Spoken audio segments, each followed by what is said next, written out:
इस संसार में आने वाला प्रत्येक बालक संपूर्णतः संस्कार रहित होता है। उसके अंतर पर ना किसी अच्छे संस्कार के चिन्ह अंकित होते हैं, ना ही बुरे संस्कार के। अर्थात जन्म से बालक में ना कोई गुण होता है और ना ही कोई दोष। तो ये दोष अथवा गुण किस प्रकार प्राप्त होते हैं, क्या हमने कभी विचार किया है?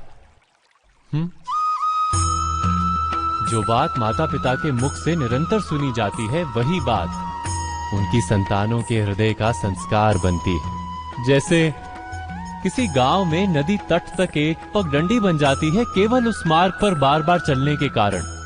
अर्थात माता पिता के हृदय की इच्छाएं उनकी संतानों के हृदय का दोष अथवा गुण बनकर जन्म लेती हैं।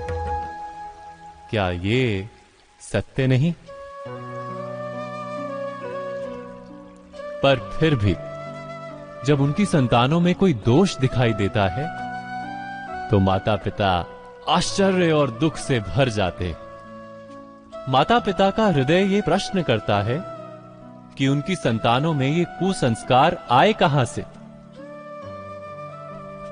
सत्य तो यही है कि माता पिता अपनी संतानों को अनजाने में ही कुसंस्कार के बीज दे देते हैं, जो उनके संतानों की हृदय भूमि पर कुसंस्कार का वृक्ष बनकर उगता है।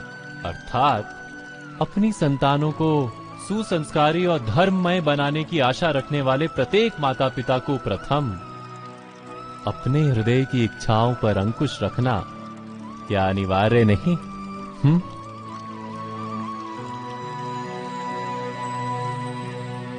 प्रत्येक माता पिता इस पर विचार अवश्य कीजिएगा।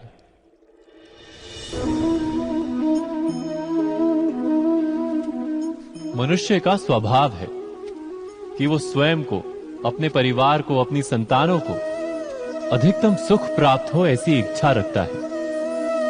इसी कारण से हम सदा श्रम और कष्ट से अंतर रखते हैं, विश्राम और सुविधाओं को बढ़ाने का प्रयास करते हैं। स्वयं अपने जीवन का विचार कीजिए, क्या ये सत्य नहीं कि हम अपनी संतानों के लिए सदा ही विश्राम और सुविधा का आयोजन करते हैं? पर क्या कभी सोचा है केवल विश्राम से क्या लाभ प्राप्त होता है? केवल सुख और सुविधा जिन्हें प्राप्त हो उनका जीवन कैसा होता है? शरीर जब श्रम करता है तो अधिक स्वस्थ बनता है। बुद्धि भी जब कठिन चुनौतियों का सामना करती है तो अधिक तेजस्वी बनती है। ये हम सबका अनुभव है, पर हम शायद ये भूल जाते हैं कि मन और आत्मा को जब कठिनाइयां प्राप्त होती हैं, तब वे भी अधिक बलवान होती हैं। अर्थात जब भी हम अपनी संतानों को श्रम और दुख से दूर रखने का प्रयास करते हैं, क्या वास्तव में उनके सुख का मार्ग बंद नहीं कर देते? स्वयं विचार कीजिए।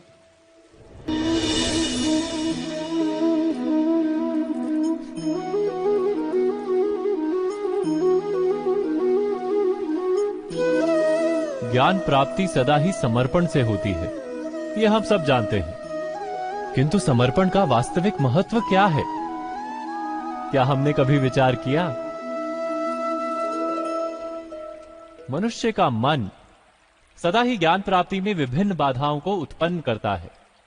कभी किसी अन्य विद्यार्थी से ईर्ष्या हो जाती है, कभी पढ़ाए हुए पाठों पर संदेह जन्मता है और कभी गुरु द्वारा दिया गया दंड मन को अहंकार से भर देता है। नहीं, क्या ऐसा नहीं होता? न जाने कैसे कैसे विचार मन को भटकाते हैं और मन की इसी अयोग्य स्थिति के कारण हम ज्ञान प्राप्त नहीं कर पाते। मन की योग्य स्थिति केवल समर्पण से निर्मित होती है। समर्पण मनुष्य के अहंकार का नाश करता है। ईर्ष्या, महत्वाकांक्षा आदि भावनाओं को दूर कर हृदय को शांत करता है और मन को एकाग्र करता है। वास्तव में ईश्वर की सृष्टि में ना ज्ञान की मर्यादा है, ना ज्ञानियों की। गुरु दत्तात्रेय ने तो गाय और श्वान से भी ज्ञान प्राप्त कर लिया था। अर्थात विषय ब्रह्म ज्ञान का हो या जीवन के ज्ञान का या गुरुकुल में प्राप्त होने वाले ज्ञान का, उसकी प्राप्ति के लिए गुरु से अधिक महत्व है उस गुरु के प्रति हमारा समर्पण। क्या यह सत्य नहीं? स्वयं विचार कीजिए।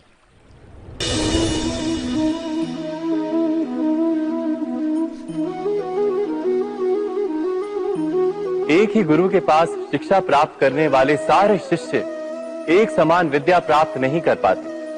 सारे शिष्य गुरु की बातें सुनते हुए अवश्य दिखाई देते हैं, उनकी पूजा करते हुए दिखाई देते हैं, किंतु एक समान विद्या प्राप्त नहीं कर पाते।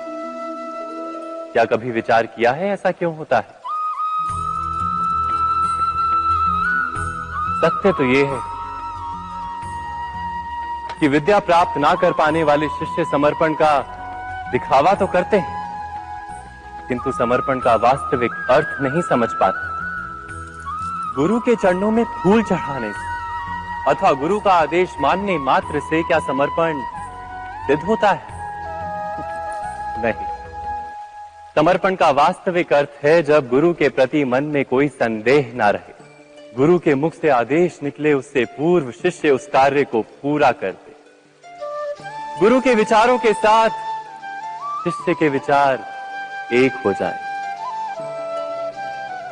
शिष्य जब तक अपने गुरु में ब्रह्मा विष्णु महेश इनके रूप ना देख ले, तब तक उसका समर्पण सत्य नहीं। वास्तव में समर्पण किसी कार्य का नाम नहीं, समर्पण तो हृदय की भावना और मन की स्थिति का नाम है। अर्थात हमारे अज्ञान में क्या दोष केवल हमारे मन का नहीं? स्वयं विचार कीजिए।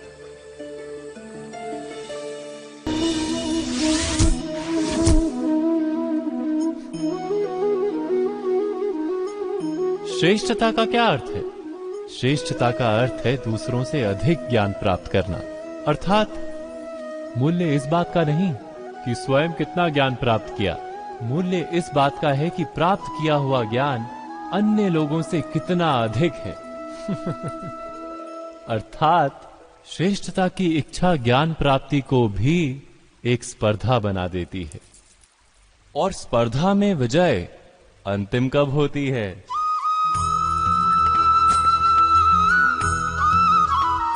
कुछ समय के लिए तो श्रेष्ठ बना जा सकता है, किंतु सदा के लिए कोई श्रेष्ठ नहीं रह पाता। फिर वही असंतोष, पीड़ा और संघर्ष जन्म लेता है।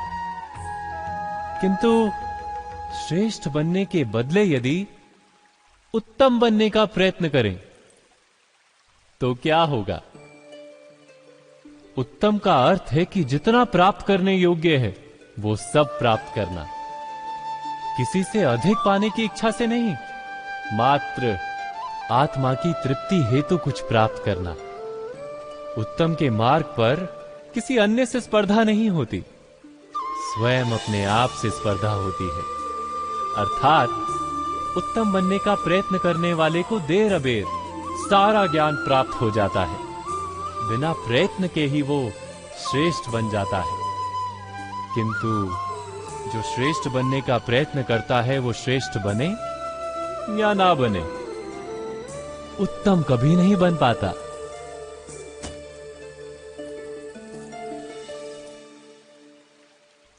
अवश्य कीजिएगा।